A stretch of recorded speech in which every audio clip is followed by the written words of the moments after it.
This is our final report on the design of a ball pump. Team members include Lindsay Tyrell, Elisa Dodano, Madison Wright, and Elise Collins. A ball pump takes air from the external environment when the piston is moved upward and then releases it through a small hole in the top of the pin when the piston is moved down.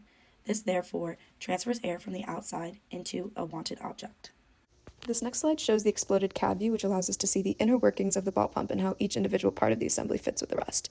Going from the top down, starting with number 1 is the grip, top cap, rod, gasket, plunger, stopper, cage, shell, bottom cap, and finally part 10 is the fill pin. Next, we're going to take a look at the market analysis. So the primary customer is the equipment managers of athletic organizations who use the pump to inflate balls and consistently maintain a high pressure that complies with organization and league rules. The secondary customer is going to be families who would use the ball pump to replenish pressure of balls for personal use. Now, they won't really use the pump as much as a primary customer because they only use it to restore a ball to a pressure that allows play. This pump would also need to be both child-friendly and safe.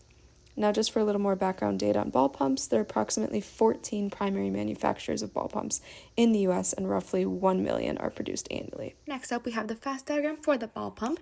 Its main objective is to inflate objects, and it does so by entering a valve of the object it's trying to inflate and transfer air into it. To enter the valve, the entrance of the ball pump must be small enough to prevent leaking, and it also must be able to be precise to align to the escape.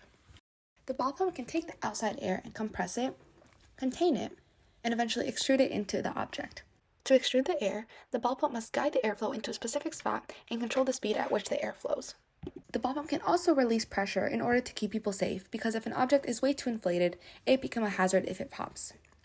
And finally, a comfortable grip can be a lot more convenient for users to use since they can have a good grasp on it before using the object. Finally, we have the function component mapping matrix, which highlights how each of the objects in the assembly complete a certain task function. A lot of the internal objects, such as 4, 5, 6, and 7, contribute with completing the task function of transferring the air, since it can compress the air and extrude it out of the pump. Next, we have the function differentiation table, which highlights how some functions are constant for both designs or customer groups, while others can be varied while still maintaining the general functionality of a ball pump. For example, the secondary customer group will have a design that varies from the primary group in terms of the grip and means of preventing leakage. Somewhat similarly, the component commonality table highlights the specific parts that are varied to create a new ball pump design for the secondary customer. Specifically, it shows how the grip and fill pin are differentiating modules, also known simply as modules.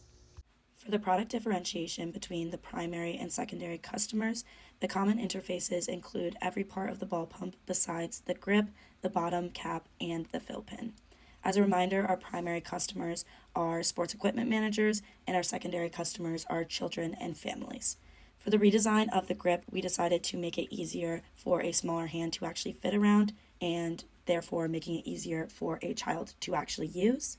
And for the fill pin, we decided to redesign it to make it a snap fit in order for families to take off the pin when they're storing it, and therefore making it safer for families to have around the house.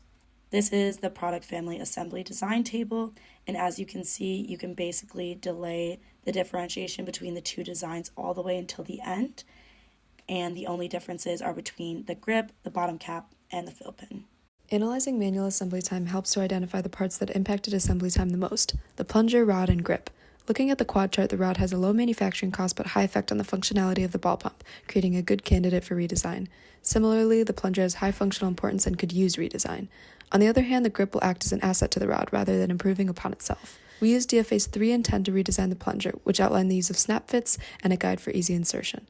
DFA 10 was used twice, once as a guide of the rod into the plunger and the other as a guide of the cage. While there's no effect on the function, the manufacturing cost will slightly increase due to an increase in material and the complex geometry. By redesigning this part, the assembly time is decreased by 3 seconds. Next is the rod and grip. Using DFA's 1, 3, and 10, we reduced the part count to 1, implemented a snap fit, and tapered the rod for insertion. Due to these changes, the rod and grip combination provides comfort and compresses air. The manufacturing cost will likely increase because the shape changed from a uniform rod to a complex 3D shape. By redesigning this part, the assembly time is decreased by 11.88 seconds. As a result of redesigning these parts, the assembly efficiency increased by 12.37%, while the assembly time decreased by 14.88 seconds. To design for automated assembly, we used the variant after manual assembly to implement new changes. Because of how the parts were assembled in the product family assembly diagram, we decided to use the internal parts of the pump as a platform subassembly. The subassembly contains the cage, stopper, plunger, and gasket. The function component mapping matrix indicates that these parts are all crucial in manipulating the air to fulfill the pump's key objective. Also, the quad chart classified these parts as having high functional importance, therefore supporting our decision to focus on this specific subassembly. Our analysis of the subassembly before any changes indicated a total handling and insertion cost of $2.12.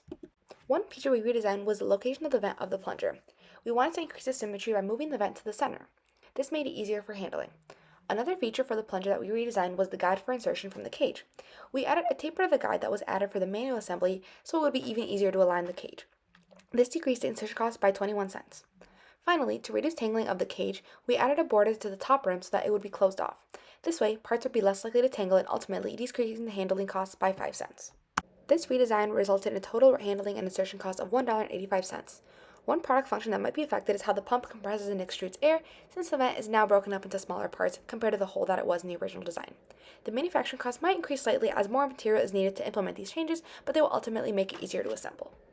We selected the grip with the rod and the plunger for a process selection analysis. The grip's critical dimensions involve those that allow for it to attach to the plunger since it must fulfill its objective as stated by the FCMM. The rod must be at the right size to slide smoothly in and out of the pump, but also properly snap onto the plunger. We chose a tolerance of 0.5 millimeters to ensure that it would stay true to those dimensions.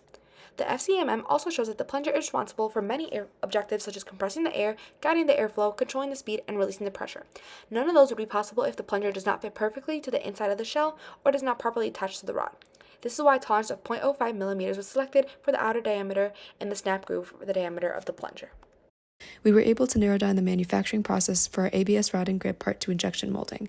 Again, we use a similar chart to conclude that the best process to manufacture the aluminum plunger will be machining. After the process selection of the two different parts, we decided that part 1 would be the handle and the rod, which was made by injection molding. We then put this into DfM Pro and saw errors in the minimum draft angle and also the uniform wall thickness of the part.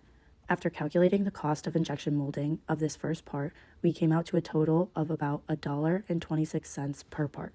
For our new design, we created 3 different changes. The first change was creating a hole in the center of the handle in order to reduce the volume and therefore reduce the part cost.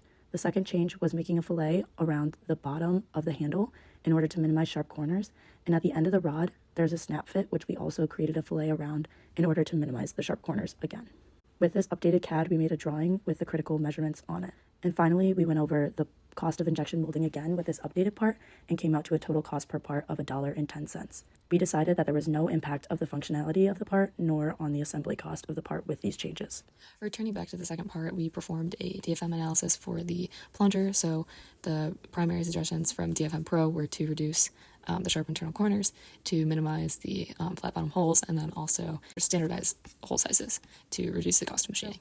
Performing a cost and also time analysis for the DfM guidelines provided, now the total cost per part is around $3.34. So then moving into what the new design would look like, the radii were added to the sharp corners, and then there was also standardization in hole sizes, and then we also eliminated the thin wall extrusion that was inside the cylinder, as it is not necessary because the rod snaps into place. And then also for some pertinent design info, called out some of the hole size changes and also the height of the part.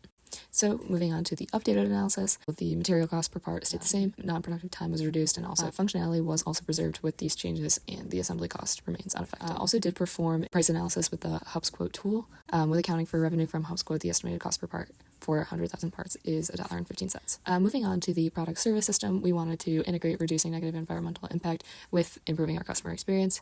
The primary ways that we did this were introducing recycling, and then also environmentally consciously sourcing our materials, and then also minimizing packaging to reduce plastic waste.